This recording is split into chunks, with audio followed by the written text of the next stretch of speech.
lesson one could learn in Auschwitz and in other concentration camps in the final analysis was those who were oriented toward a meaning to be fulfilled by them in the future were most likely to survive.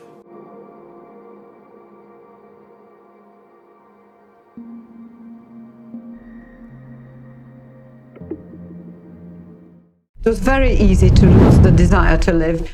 To survive as a prisoner in Auschwitz, very few could. My uncles, aunts, cousins, my parents, my sisters, everyone was murdered. It's just impossible to believe that human beings could deal that way with other human beings. Man who went through unimaginable pain. He lost everything: his mother, father, wife, and freedom. He was taken to Nazi concentration camps where life was brutal and suffering never seemed to end. Yet, even in the middle of this horror, he found something incredible. He found the meaning of life. He discovered beauty in the small moments, and he turned his pain into something powerful, an idea that has helped millions of people. He wasn't just a survivor. He was a thinker and healer. He created logotherapy, a way of helping people by showing them that the most important thing in life is finding meaning, even in hard times. This is the story of Viktor Frankl inside a concentration camp, where every day was a fight for survival and every thought a battle for hope.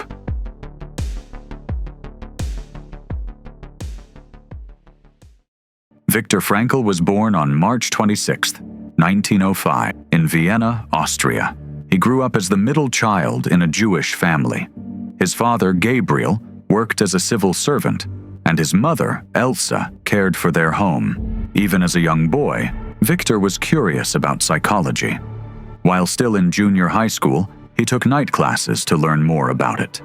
His passion grew, and as a teenager, he began writing letters to Sigmund Freud. Freud was impressed and even gave permission to publish one of Viktor's papers. After finishing high school in 1923, Viktor studied medicine at the University of Vienna. By 1924, he published his first scientific paper in a journal dedicated to psychoanalysis. Between 1928 and 1930, while still a medical student, Viktor Frankl set up free counseling centers to prevent teen suicides during exam season. His efforts, supported by the city, saved many lives, and by 1931, no students in Vienna died by suicide.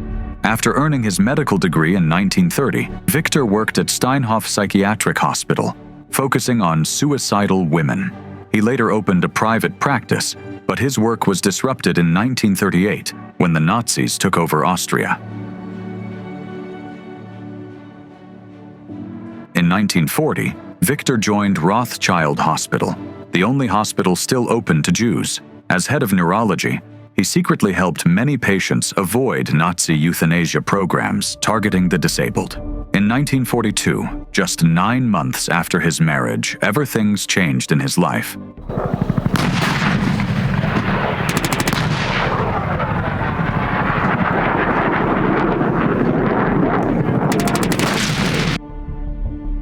Viktor and his family were sent to concentration camps. His father died in Theresienstadt. His mother and brother were murdered. His wife, Tilly, died of typhus in Bergen-Belsen, and Viktor was sent to concentration camp. This video is based on book, Man Searching for Meaning by Viktor Frankl. Now, let's dive into the story inside the concentration camp.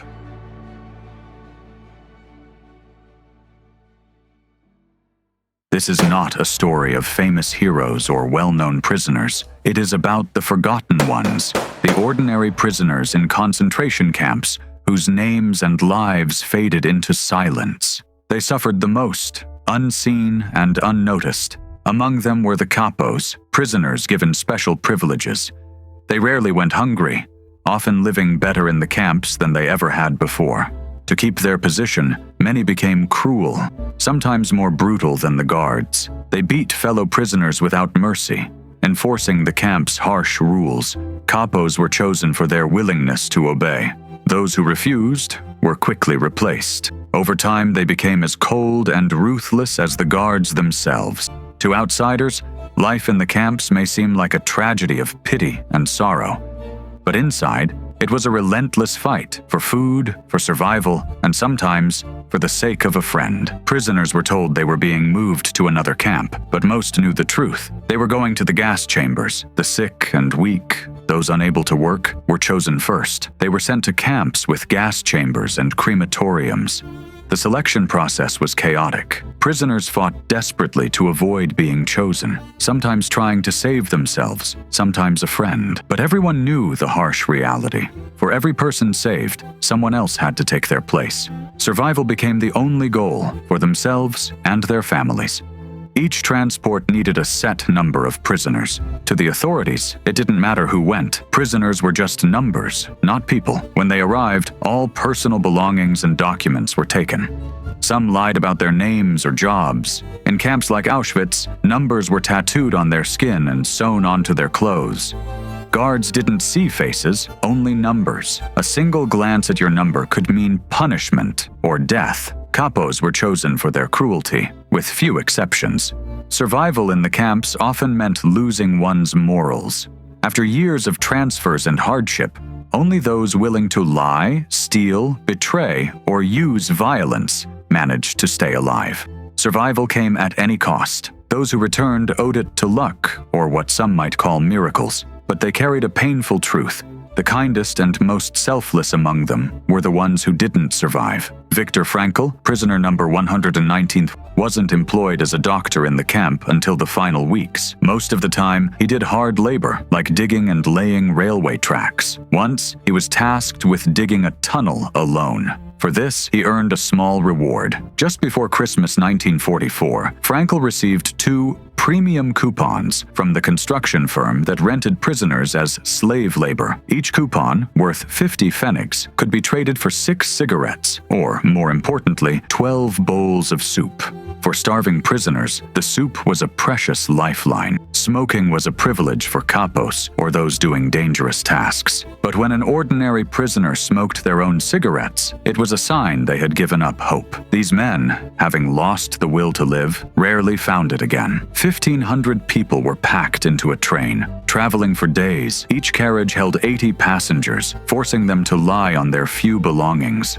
The windows let in faint light, and no one knew their destination. Many thought they were going to a factory for forced labor. As the train slowed near a station, someone saw a sign, Auschwitz. Fear gripped the passengers. Auschwitz meant death, gas chambers, crematoriums, and unimaginable horror. Through the windows, they saw barbed wire fences, watchtowers, and thin figures marching in long lines. Shouts and whistles echoed, their meaning unclear. Fear consumed everyone. When the train stopped, the silence broke with harsh commands.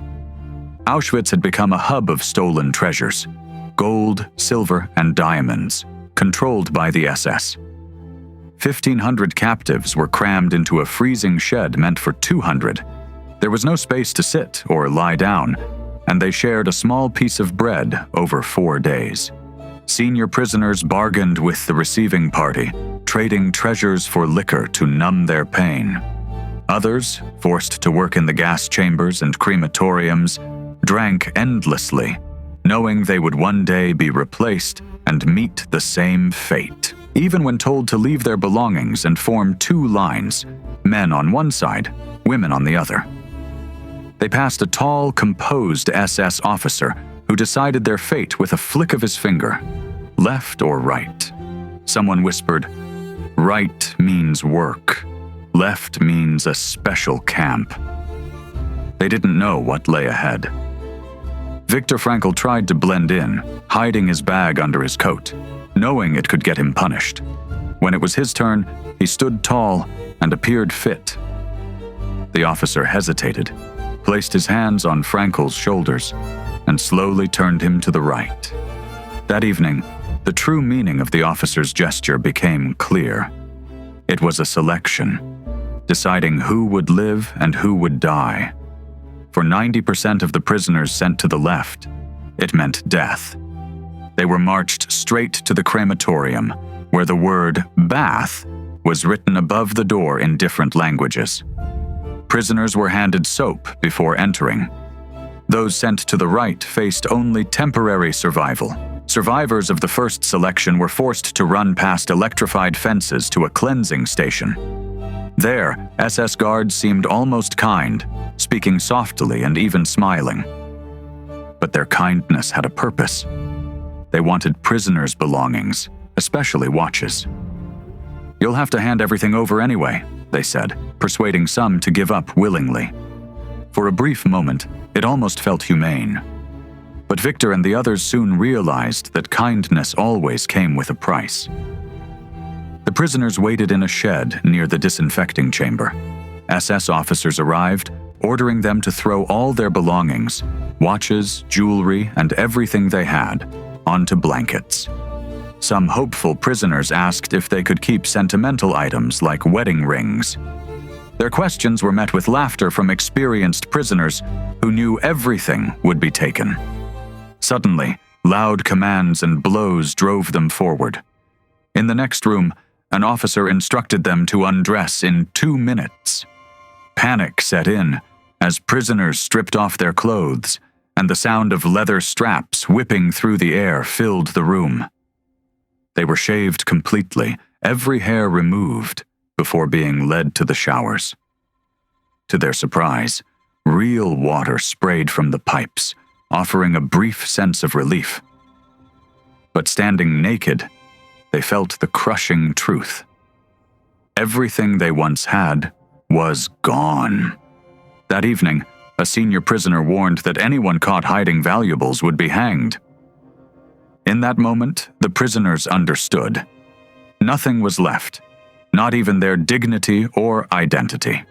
One by one, any illusions the prisoners still had were shattered. But surprisingly, a grim sense of humor emerged. They joked about their situation and laughed at themselves, even when they noticed real water coming out of the showers. Naked and wet in the cold autumn air, they wondered how their bodies would survive. Over the next few days, they were amazed to find they didn't fall ill, a small miracle in the grim reality of the camp. New arrivals to Auschwitz faced many surprises. One truth stood out to the medical professionals. Textbooks tell lies. The camp defied everything they thought they knew. For example, textbooks claimed humans couldn't survive without a certain amount of sleep. But that wasn't true here. The prisoners slept on crowded bunk beds, 9 men to a tier. They shared 2 thin blankets and slept on their sides to fit. Despite the cold, the closeness helped them stay warm. Some used muddy shoes as pillows, others rested on bent arms. Surprisingly, they managed to sleep and find brief relief from the suffering. Their bodies adapted in unexpected ways. Despite vitamin deficiencies and lack of hygiene, their gums remained healthy. Shirts were worn until they were barely recognizable. Water shortages made washing impossible, but wounds rarely got infected unless frostbite set in. A light sleeper, once disturbed by every sound, could now sleep soundly next to someone snoring just inches away.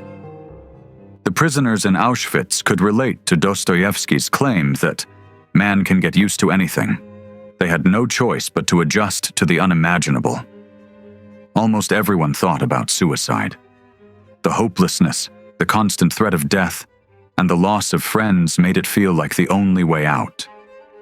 One method was running into the electric fence, but Viktor Frankl made a firm decision not to take that path. Strangely, it wasn't hard for him. Life expectancy was so low that suicide seemed pointless. Many prisoners, after the shock wore off, no longer feared death. The gas chambers, once terrifying, became something they accepted. One day, a colleague, who had been in the camp for weeks, came to their hut despite strict orders. He was thin and unrecognizable, but came to offer advice. Don't fear the selections. Shave every day, even if you have to use a shard of glass or trade your last piece of bread for a razor.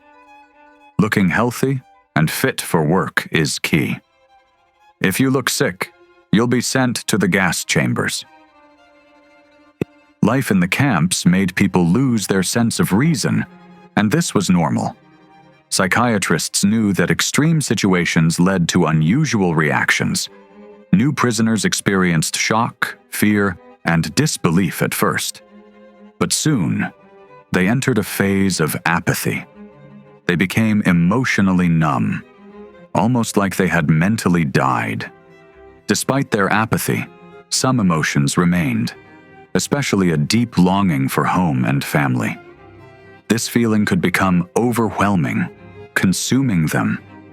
The uniforms they wore were nothing but tattered rags, a constant reminder of their lost lives. New prisoners were often forced to clean latrines and carry sewage.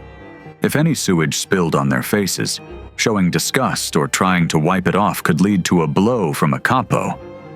These punishments quickly erased any normal reactions like disgust or shame. At first, it was hard to watch fellow prisoners being punished, beaten, or forced to march in mud. But as the apathy deepened, they no longer reacted. They became numb, observing suffering without emotion. One day, a prisoner might find himself in the sick bay, hoping for relief from hard labor due to injury. He might see a 12-year-old boy, barefoot in the snow, with frostbite on his toes. The doctor casually removed the dead stumps with tweezers. But the initial disgust, horror, and pity faded. After weeks in the camp, even such suffering became ordinary. Once, while standing in line for bread, Frankl didn't notice the man behind him was out of place. An SS guard, angered by this, struck Frankl twice on the head. The physical pain didn't hurt as much as the mental agony from the senselessness of it. On one occasion, Frankl was shoveling gravel in a snowstorm to stay warm. When he paused to catch his breath, a guard threw a stone at him, treating him like an animal. That small gesture wounded Frankl more deeply than any physical punishment. In another moment, Frankl witnessed the cruelty of camp life when a friend with a dislocated hip struggled to carry a heavy girder. Frankl rushed to help, but instead of praise, he was struck and ordered back to work. The same guard had just mocked the prisoners for not helping each other. On a cold day, digging frozen ground in the forest, Frankl, weak from starvation, was berated by a foreman who threatened to make him dig with his teeth. When Frankl, despite his exhaustion, straightened up and replied that he was a doctor, the foreman insulted him, calling him an exploiter, and knocked him down. What hurt most wasn't the physical beating, but the unfair judgment from a man who knew nothing of his past. Frankl's connection with a capo in his work party gave him some protection.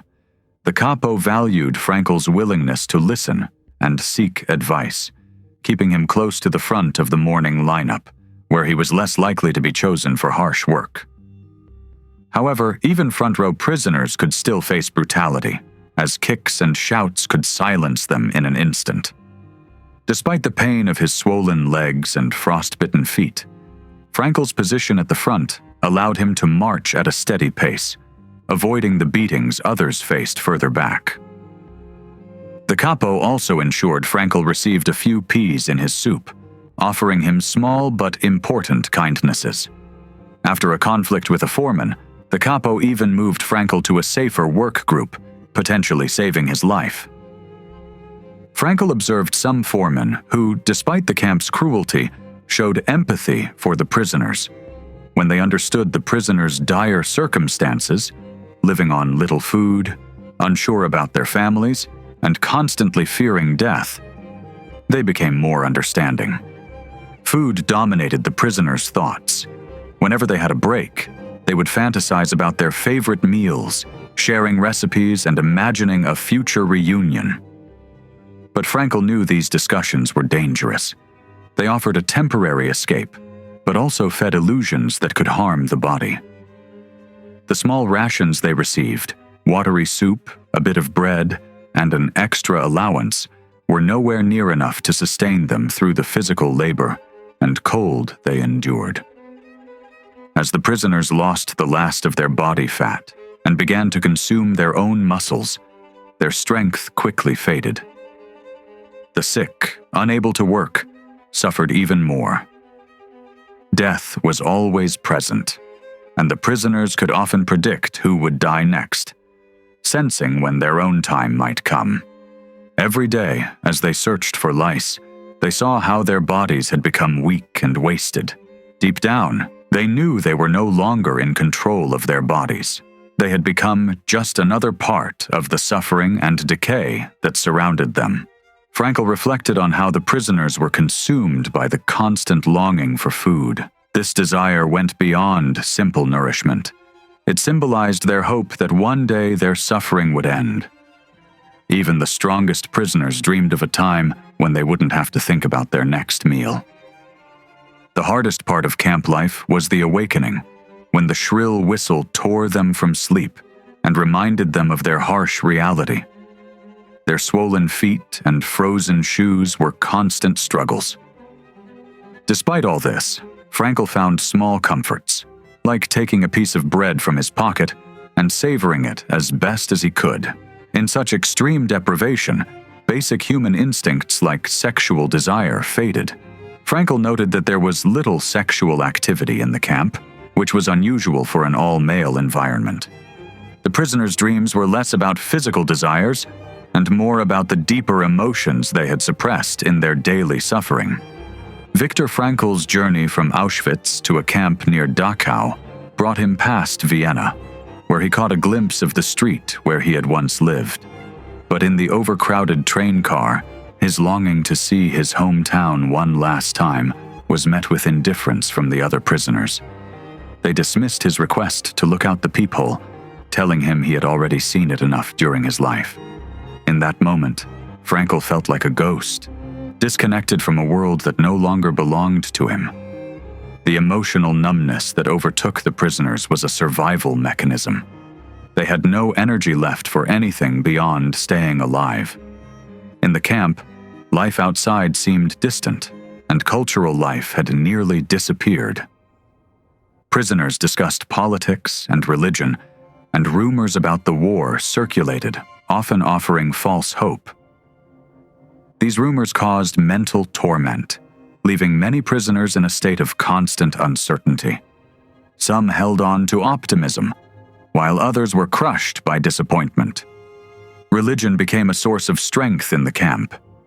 Even in the harshest moments, prisoners would find comfort in holding prayer sessions, seeking meaning and solace in their suffering. For many, their faith offered a glimmer of hope in the darkest times. In the winter and spring of 1945, a typhus outbreak ravaged the camp. The weak were hit hardest, but were still forced to work. The sick had no shelter or proper care. The disease brought severe symptoms, including a deep aversion to food and violent delirium. One of Frankl's friends, caught in delirium, desperately wanted to pray but couldn't find the words. It was a painful reminder of how even the simplest acts of faith became almost impossible under such brutal conditions. To avoid his own delirium, Frankl stayed awake as much as possible, trying to keep his mind engaged. He would compose speeches or reconstruct a manuscript he had lost in Auschwitz, writing keywords in shorthand on scraps of paper to maintain some control over his thoughts and emotions. In the midst of this suffering, Frankl witnessed a strange event. A spiritualistic seance led by the camp's chief doctor, who was also a prisoner. A few prisoners, including a camp officer, gathered in a small room for the seance, turning to the supernatural in an attempt to find comfort. During the session, the camp's clerk, who didn't know Latin, suddenly wrote V5, meaning woe to the vanquished. Frankl believed these words came from the clerk's subconscious, drawn out during the seance by the medium. Despite the brutal conditions, Frankl observed that some prisoners, though physically weaker, survived better because of their rich inner lives. They found refuge in their intellectual and spiritual depth, which helped them cope with the horrors around them. Frankl himself found strength in the same way. On early mornings, As the prisoners marched to their work sites, guards shouted orders, and the prisoners stumbled through the cold. One man whispered to Frankl, expressing hope that his wife was better off in her camp, unaware of his suffering. This simple thought of his wife brought Frankl a powerful emotional connection, offering him a brief escape from the harsh reality. As Frankl trudged through the cold, his mind would often return to thoughts of his wife, her face, her smile, and the way she encouraged him. In those moments, his love for her felt brighter than the rising sun. He realized that love, even in the worst conditions, could provide a sense of purpose and fulfillment. He understood, for the first time, that the greatest wisdom in life is that salvation comes through love, both in expressing it and in contemplating it. Even when a person cannot act or speak, love for someone else can bring moments of deep joy. Through love, a person can endure suffering honorably, finding inner peace. In one instance, when a man stumbled and caused a chain reaction of prisoners falling, the guard whipped them all without hesitation. This brief interruption pulled Frankl back to his grim reality. But soon, his mind retreated again to the world of his inner freedom. His mental conversation with his wife. At the work site, where prisoners cracked the frozen ground in silence, Frankl's thoughts remained with her. He realized that love transcends physical presence, or even life itself.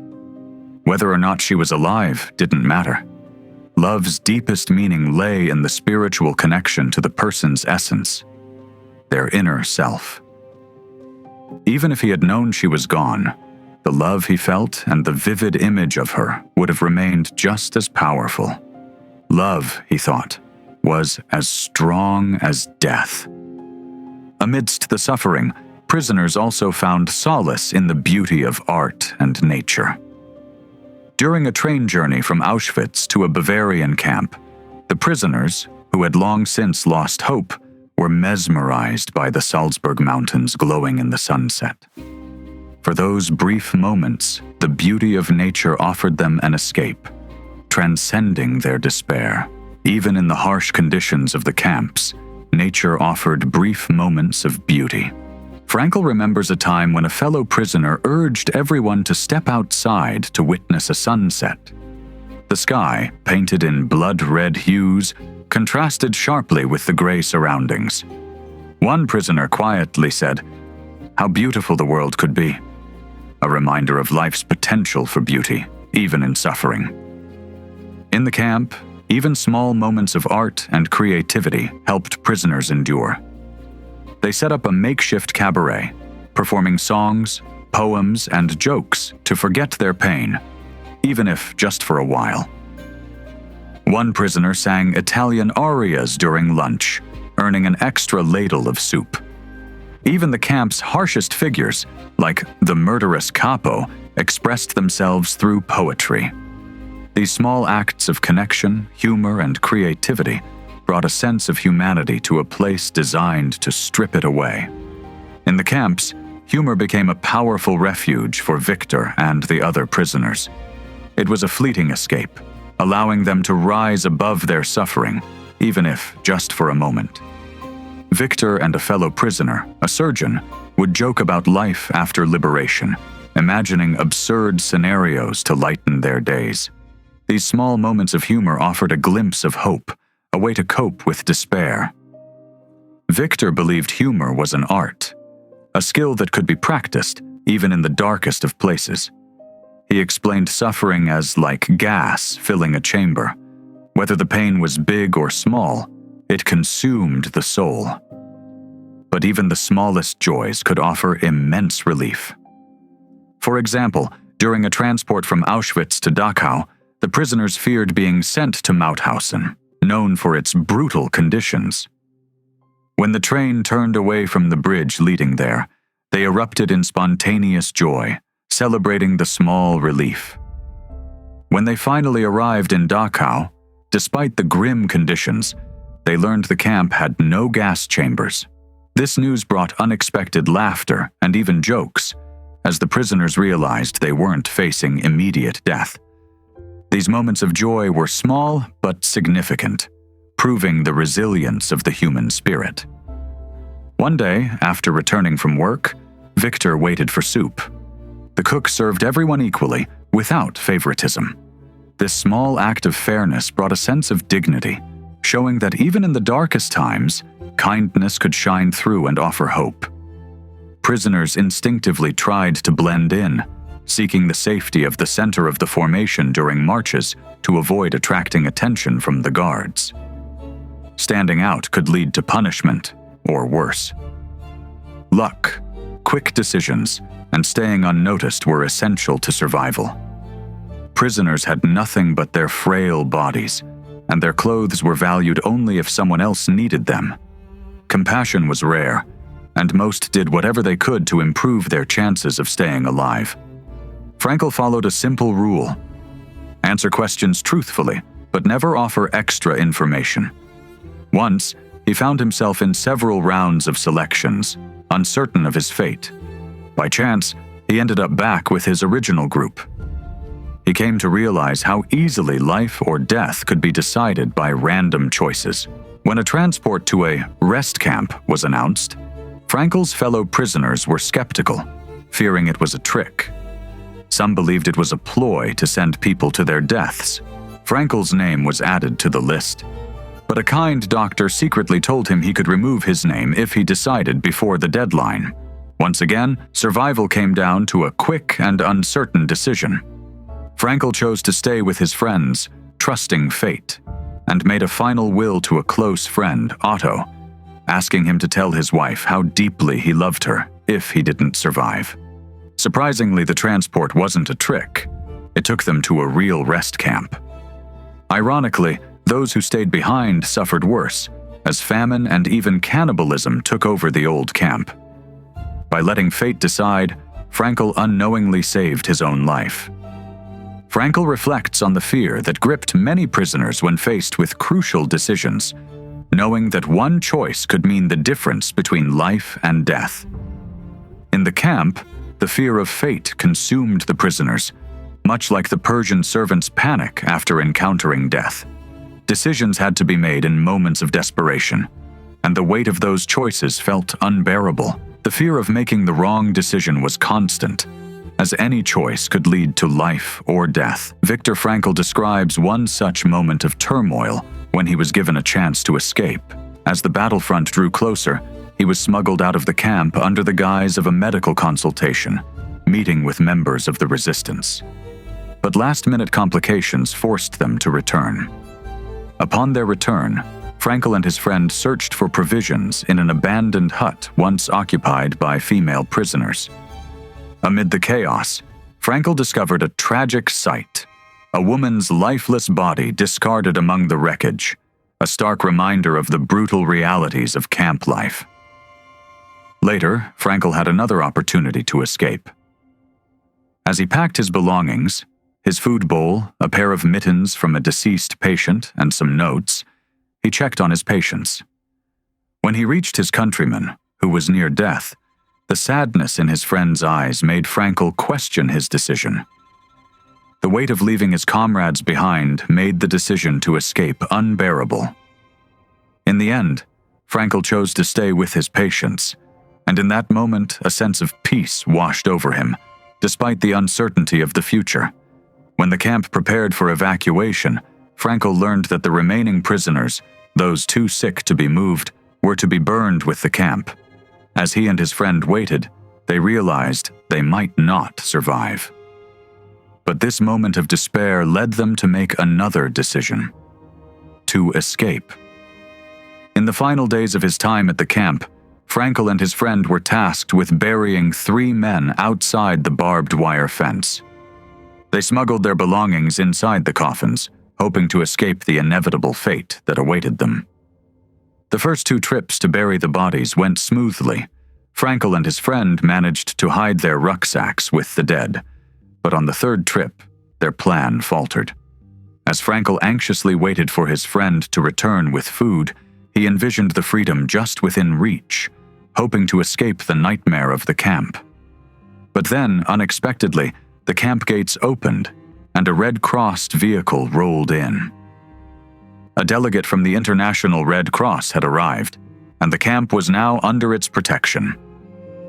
In an instant, everything changed. The prisoners were given cigarettes and photographs, overwhelmed with joy. The threat of death and escape became irrelevant. In their excitement, they forgot about the third body.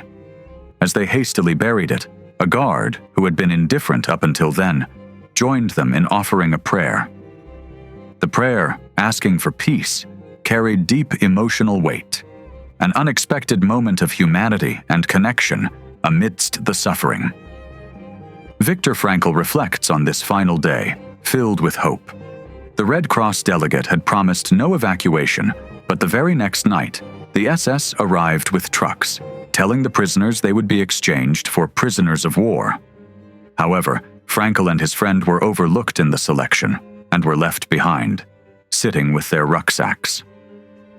As they waited, the sounds of war grew louder, and the chief doctor rushed in, urging them to take cover. The battlefront had arrived.